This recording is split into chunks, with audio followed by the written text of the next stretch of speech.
Сайн байна. За манай энэ ажлын нэр болохоор хатуу биеийн дулаан багтаамжийг тодорхойлох дүүлэнх видео хөлийг шалгах гэдэг нэртэй ажил байгаа. За ажлын маань зорилго болохоор хатуу биеийн мойлын дулаан багтаамжийг туршлагаар тодорхойлж онлоор тогтоосон үр дүнтэй харьцуулахад бол оршино.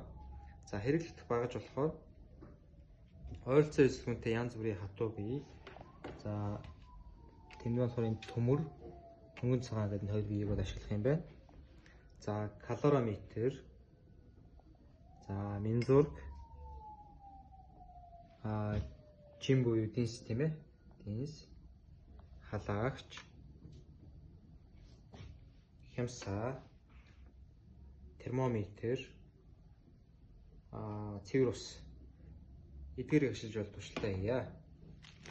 За хэдүүлээ техник амжилтыг яаж хийх вэ гэхээр за нэгдүгээр үснэгтэн дээр бол эхлээд бол за усны массыг хэмжих юм байна тийм ээ. За усны массыг ийшээ усаа хэмжээд хийчихье.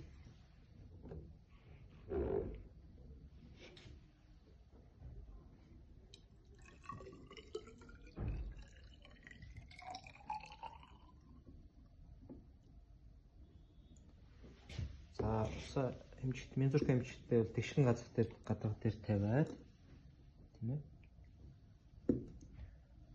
За энэ усны доотлын ёроолын хотоож байгаа энэ хотгорцыг буюу энийг бол миниск гэж нэрлэдэг. Энэ минискийг энэ зураас дээр давцуулж хэмжинэ. За эхний ус бол 100 мл хэмжээтэй байна. За энийг калориметр рүүгээ хий.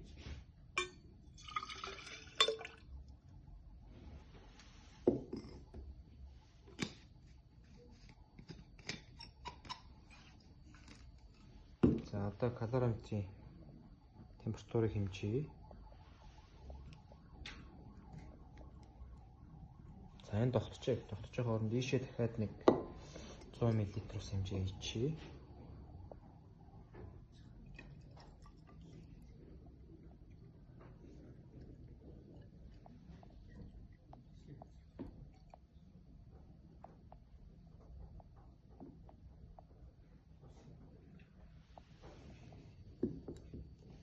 За 100 мл байна.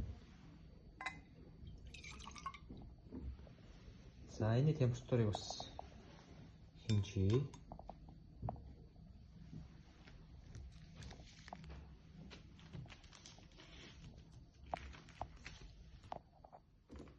За калориметрийн температур болохоор 21.3 градус байна. За энэ бол Т1 температур тийм ээ. Т1 нь 21.3 градус байна. За Т2 болохоор 20.1 байна тийм үү? Т2 нь 20.1 градус байна. За одоо энэ хоёрыг ингээ хооронд нь холилчихъя.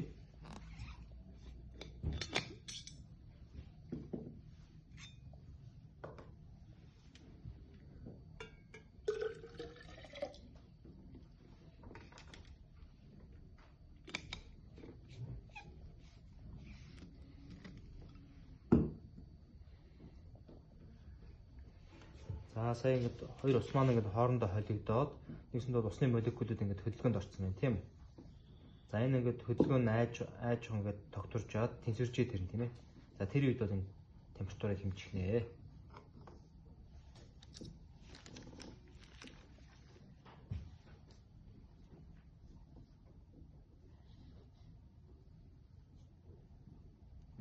За тогтчлоо тийм ээ.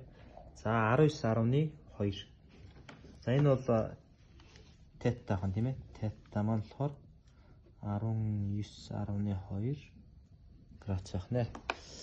За тэгээд за бид болохоор усны масс нэг М1 усны масс тийм ээ. Калориметр усны масс бол 100 мл.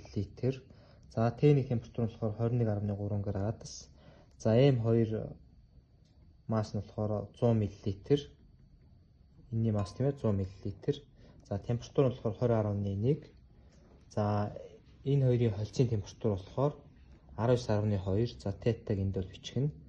За энэ бол калориметрийн дулаан багтаамж. За калориметрийн дулаан багтаамжийг бол олохдоо за биднес мэдж байгаа шүү дээ. М1 масс мэдэгдэж байгаа тийм ээ. CO гэдэг бол усны хувийн долоон багтаамжтай. Усны хувийн долоон багтаамж нь болохоор за энд байна тийм ээ. 4190 жоулыг хуваах нь килограммыг бүрддэг Кельвин тийм үү? Энэ бол усны хувийн долоон багтаамж байна. За Т-ний температур бол мэдэгдэж байгаа 21.3. За тета нь болохоор 19.2. M2 нь болохоор 100 мл, CO бол ойлгомжтой. Т2 нь болохоор 20.1 тийм ээ. Энэ 100 мл 20.1. Тета болохоор 19.2. За энэ хоёр бол ойлгомжтой.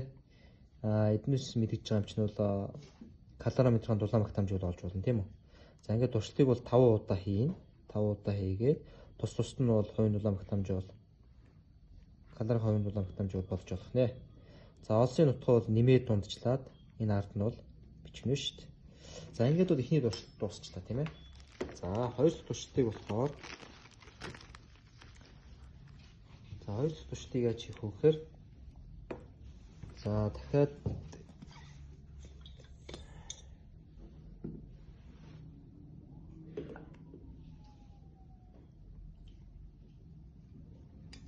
за калориметр зүгээ дахиад 100 мл хэмжээч тийм ээ.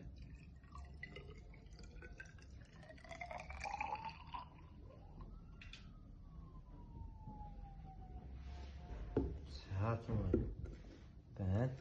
За нэг калориметр зүгээ хийлээ.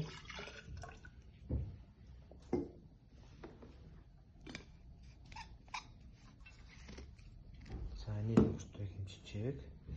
За хоёр дахь аягандаа болохоор хэдүүлээ дахиад 100 мл хэмжээ хийчихье.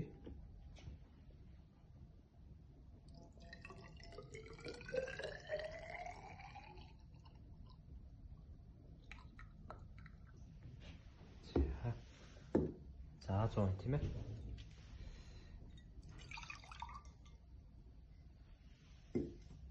За энд болохоор за бэснийг сонгочих. За хэдүүлээ төмрийг сонгоод авчтэй. Төмрийг сонгоод авчихъя. Төмрөө хийлээ. За ишээ хийгээд. За халагч асаая. За халагчийн температур жоохон бага байх шүү. Энийг нэмье. За халагчийн нэмээд. За одоо температураа хэмжиж.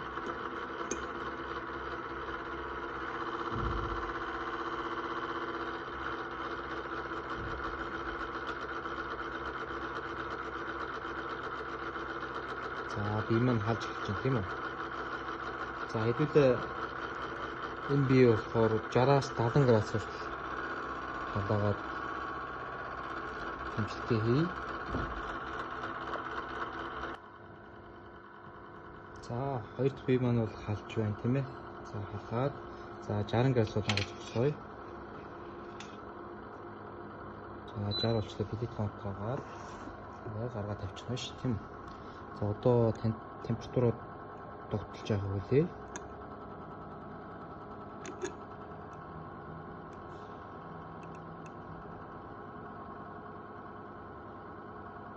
За энэ тогтолж байгаа. Тэр хооронд калориметрийн температур болохоор 19.8 байна тийм үү? За Т1 нь болохоор 19.8 градус байна. За халсан биеийн температур болохоор 66.7 гэж тогтцсон байна тийм үү? 66.7. За 66.7 хэвлээ. Энэ бие калориметр аваад хийчихээ. Калориметр аваад хийгээд. За энэ бие маань болохоор температур маань болчихъя. За Т0 болохоор Т0 температур болохоор 66.7 градус байсан. За одоо эндээс холцын температур гарч ирнэ.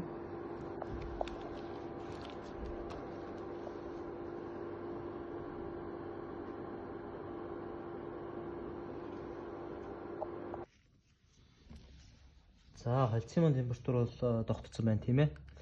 25.6 градус болж байна. За энэ бол тета нь болохоор 25.6 Грац тийм үү? Грац. За одоо биднес болохоор за материалын маань нэр болохоор төмөр. За калориметрийн дулаан багтаамж болохоор хэдүүд өмнө олсон. За энэ 6 тэмээр олсон тийм ээ. Энэ үү тийм ээ. За калориметрийн дулаан багтаамж ойлгомжтой. За усны маань масс болохоор 100 мл тийм үү? 100 мл. Усны масс 100 мл. За энэ доо масс 100 мл тийм ээ. Т1 болохоор 19.8 19.8. Т0 бол энэ металлын хасан температур буюу 66.7 66.7. Тета бол холцын температур буюу манайхаар бол 25.6 25.6. За энэ бүгд мэдэгдэж байгаа тохиолдолд усны хувийн дулаан багтаамжийг бол олох нэ. За хувийн дулаан багтаамжийг олохын тулд бол за энд ийм 5 гэх тэмээ байна тийм ээ. Энэ тэмээгээр олно. За усны хувийн дулаан багтаамж нь болохоор за түрүүс нэмээ энэ байна тийм үү. За усны масс 100 мл, калориметрийн хувийн дулаан багтаамж энд олсон. За тета холцын температур болохоор 25.6 тийм ээ. 25.6. Т1 нь болохоор 19.8. За М0 энэний усны масс болохоор 100 мл. За Т0 болохоор 66.7. За холцын температур тета болохоор 25.6 тийм ээ. За ингээд бол хувийн дулаан багтаамжийг бол олж болох нэ. За ингээд хувийн дулаан багтаамжийг олчихно. За туршилтыг мөн адил 5 удаа давтаж хийн.